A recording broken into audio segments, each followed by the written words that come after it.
Assalamualaikum warahmatullahi wabarakatuh. Mas Satri sekalian, marilah kita meneruskan pelajaran Imriti. Materinya sampai babul kalam. Bismillahirrahmanirrahim. Kalamuhum utawi kalame ahli nahwu iku labdun lapat mufidun kang maidai mahamake musnadun tur kang den sandarake. Wal kilmatu utawi kang aran kalimah iku al-labdul lapat al-mufidu kang mahamake al-mufradu kang mufrad. Lismin wa fi'lin summa harfin tangkosim. Lismin maring kalimat isim wa fi'lin lan kalimat fi'il summa harfin nuli kalimat huruf tangkosimu dadi kandum opo kalimat. Wa hadhihi utawi iki isim fi'il huruf salah suha yo telu-telune isim fi'il huruf ya yo salah suha iku al kalimu aran kalim. Wal qaulu utawi kang aran qaul iku labdun lafat qad afada kang temen-temen mahamake opo lafat mutlakon kelawan mutlak ae sawa ungkana muqayyadan bitarkib amla kakum kaya lafat kum wa qad lan qad wa inna zaitan irtaqo lan lafat inna zaitan irtaqo. Inna zaitan teman sedune zaid iku irtaqo munggah sapa zaid. Bismillahirrahmanirrahim. Kalamnya ahli nahwu adalah lafat yang memahamkan, yang disandarkan pada kalimat lain, yang dengan penyandaran yang menyempurnakan kepahaman.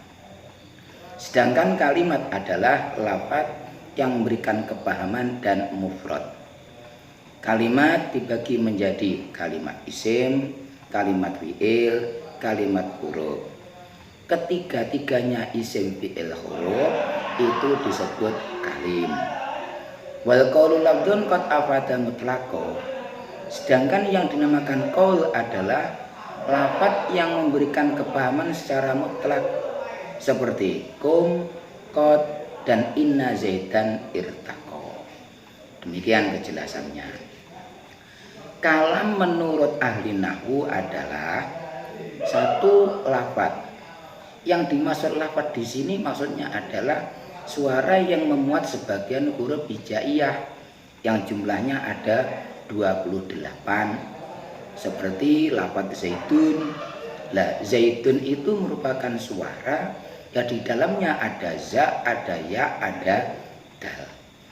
Dari situ mengecualikan suara yang tidak memuat sebagian huruf hijaiyah seperti suaranya beduk, deng, deng. Lah, do itu dalam huruf hijaiyah tidak ada. Makanya suara beduk itu bukan tergolong lafaz.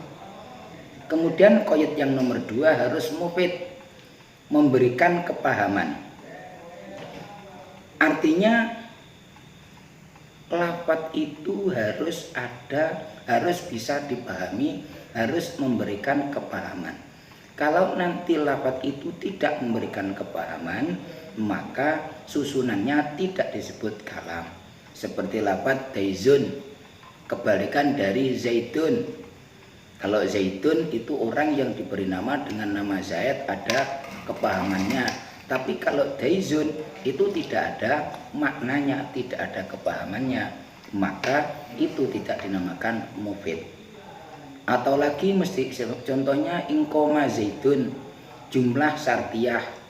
Apabila Zaid berdiri, lah itu juga belum mufid karena itu belum memberikan kepahaman, maka susunan seperti itu belum dikatakan kalam. Qaid terakhir harus musnad. Artinya disandarkan pada kalimat lain yang menjadi penyempurna kepahaman. Contoh koma zaitun, fi'il disandarkan pada fa'il, koma zaitun. Hukum qiyam disandarkan pada Zaid. Nah, penyandaran koma pada zaitun itu merupakan penyandaran yang sebagai penyempurna kepahaman. Berbeda nanti kalau hanya koma tok atau hanya zaid tok tanpa ada penyandaran, itu belum bisa dipahami. Koma berdiri atau zaitun zaid berarti belum bisa dipahami, itu namanya belum musnad. Atau lagi seperti lafaz zaitun qaimun. Zaitun qaimun. Qaimun disandarkan pada zaid, susunan khobar disandarkan pada mubtada. Jadi yang dimaksud kalam itu adalah suara yang memuat sebagian huruf hijaiyah, memberikan kepahaman, disandarkan pada kalimat lain yang menjadi penyempurna kepahaman. Contohnya koma zaitun dan zaitun qaimun.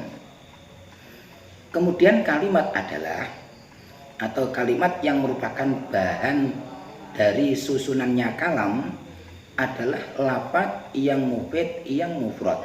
Lafaz seperti keterangan tadi, mufid juga seperti keterangan tadi. Sekarang yang dijelaskan adalah mufrad. Mufrad itu apa? Yang dimaksud mufrad di sini adalah malayadullu juz'uhu ala juz'i maknahu. Suatu kalimat yang juz'nya tidak menunjukkan juz' maknanya. Itu namanya mufrad, seperti lafaz zaitun. Juz'nya lafaz zaitun itu adalah za, ya, dal. Kemudian juz maknanya Zaid, orang yang diberi nama dengan nama Zaid adalah kepala, tangan, kaki, dan lain sebagainya. Jadi juz'nya lafaz misalkan za itu tidak menunjukkan pada juz maknanya, misalkan za menunjukkan kepala, kemudian ya menunjukkan tangan, dal menunjukkan kaki, itu tidak. Itu namanya adalah mufrad. Jadi yang dimaksud kalimat adalah suara yang memuat sebagian huruf hijaiyah, memberikan kepahaman, serta juz maknanya tidak, juz lafadznya tidak menunjukkan juz maknanya. Corok gampangane ora disandarno. Dan corok gampangane tadi lafadz mufid sing ora disandarno itu namanya kalimat. Seperti lafadz zaitun, seperti lafadz koma, seperti lafadz qad. Lismin wabi dan semua harf tentang qasim. Kalimat itu dibagi menjadi 3. 1 kalimat isim, 2 kalimat fi'il, 3 kalimat huruf. Isim adalah suatu kalimat yang menunjukkan arti yang tidak bersamaan dengan zaman. Contohnya lafadz zaitun. Kalau fi'il, kalimat yang menunjukkan arti namun bersamaan dengan salah satu dari 3 zaman. Kalau bersamaan dengan zaman madhi namanya fi'il madhi, seperti lafadz ja'a, wus teko.